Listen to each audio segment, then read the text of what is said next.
오늘 우리에게 주신 하나님의 말씀은 사사기 8장 29절로부터 35절입니다. 함께 보도록 하겠습니다.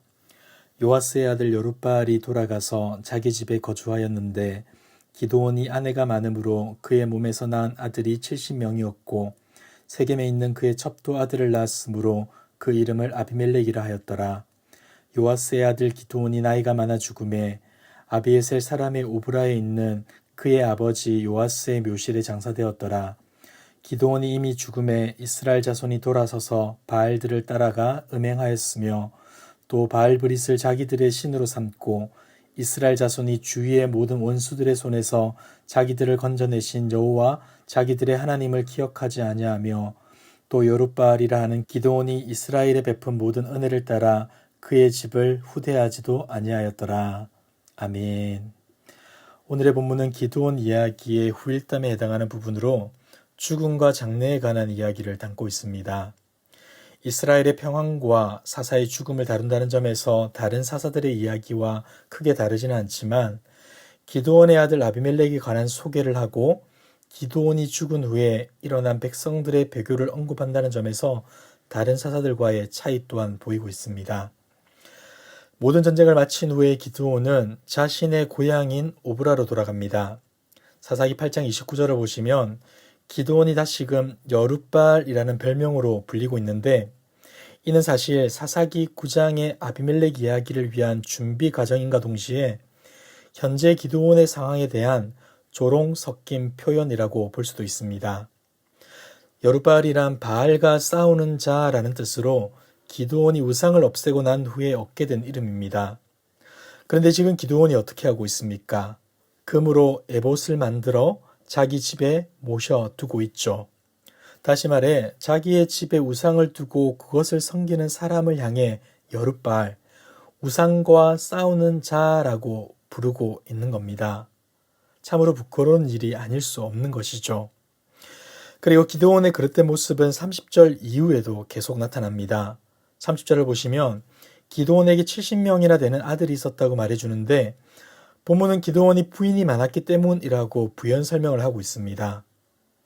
우리가 잘 아는 것처럼 신명기 17장 17절에서는 왕이 될 자는 아내를 많이 두어 마음이 미혹되게 하지 말 것과 자기를 위해 은금을 많이 쌓아두지 말라고 규정했습니다.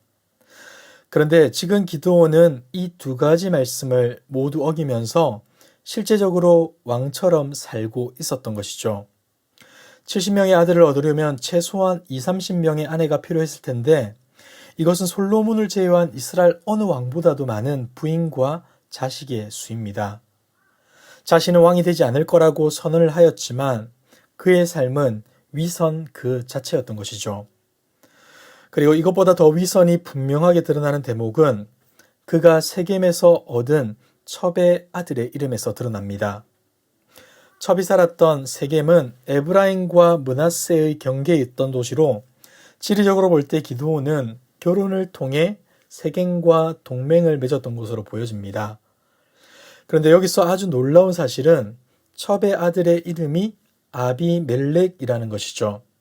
이 이름은 나의 아버지는 왕이다 라는 뜻인데 비록 서자이지만 기드온이 왕이므로 자부심을 가지라는 의미에서 이렇게 지어준 것으로 보여집니다. 즉 당시 사람들에게는 기드온이 왕처럼 인식되었다는 사실을 이 본문이 잘 보여주고 있는 것입니다. 사실 세상 사람들은 기드온처럼 이 땅에서 가질 수 있는 모든 것을 가지고 누릴 수 있는 모든 것을 누리고 싶어 합니다. 그렇게 해야 성공한 인생을 사는 것이라 여기고 살아가죠. 그러나 우리는 이러한 성공 공식을 따르는 삶을 살아서는 안 될 것입니다. 왕이신 하나님의 영광과 우리에게 주어진 사명을 위해 가질 수 있는 것도 포기하고 누릴 수 있는 것도 다 누리지 않는 삶을 살아야 한다는 것이죠. 왜냐하면 우리에게는 모든 것의 모든 것 되시는 하나님을 왕으로 모시고 있기 때문입니다. 사랑하는 성도 여러분, 세상이 주는 부와 명예로 우리의 탐욕을 채우는 인생이 되지 맙시다. 도리어 우리의 중심에 하나님을 왕으로 모심으로 그분이 주시는 참된 승리와 만족과 기쁨을 누리는 저와 여러분들 되길 주님의 이름으로 축복합니다. 사사기 8장 32절에서는 요아스의 아들 기드온이 나이가 많아 죽었다라고 기록합니다. 이 말은 기드온이 건강하게 천수를 누리며 장수하다가 죽었다는 의미인데, 그는 이스라엘의 오랜 간습을 따라 조상들의 묘실에 안장되게 됩니다. 이처럼 사사가 조상들의 묘실에 장사되었다는 기록은 기드온부터 시작되게 되는데, 앞선 사사들인 온니엘과 에욱과 드보라에게는 찾아볼 수 없는 사실입니다.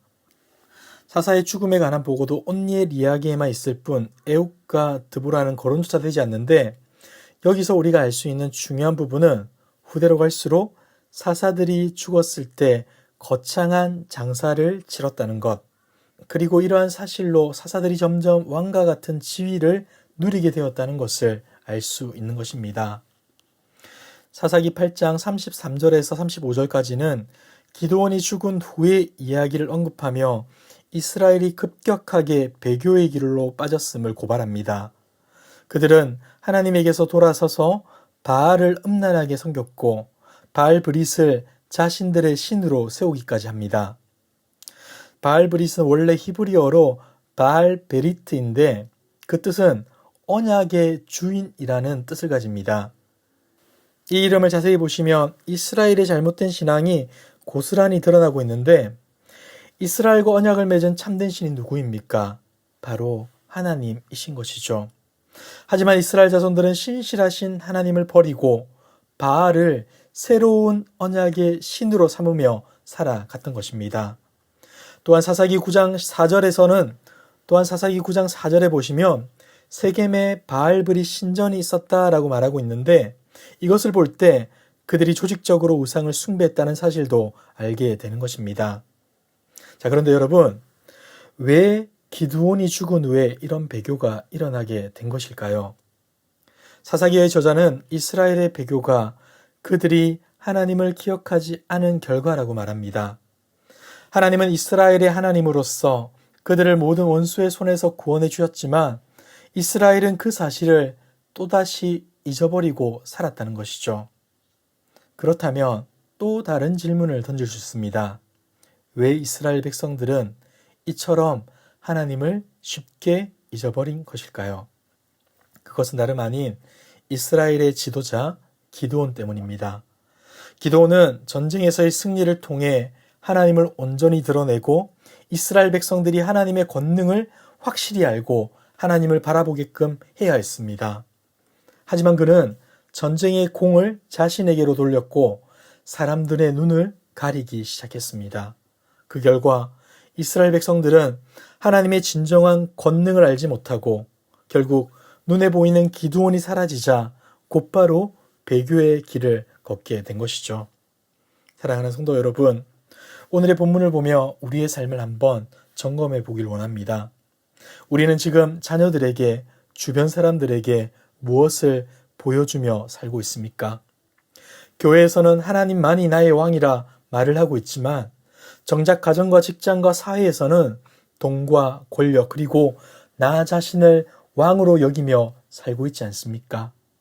만약 우리에게 이런 위선적인 삶이 계속되고 있다면 우리 후손들은 존귀하신 하나님의 은혜와 능력을 알지 못하는 자로 자라가게 될 것입니다.